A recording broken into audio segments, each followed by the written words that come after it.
guys. Ang ulam namin ngayon ay tinolang manok. As usual, ang nagluto nito ay si Kim.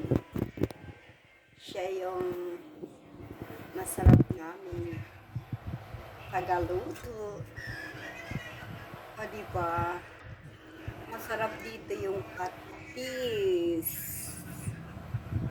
Tapos, ano siya, may kalamansi. Thank you for watching.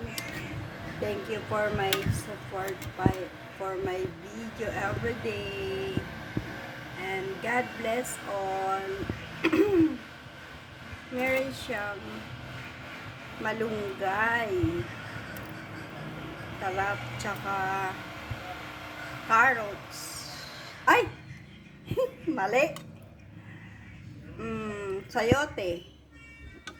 Tapos, beans na manok. Sayote yan hindi yung carrots.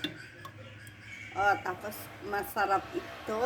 Lalo na sa mga bagong panganak. Pampagatas. Oh!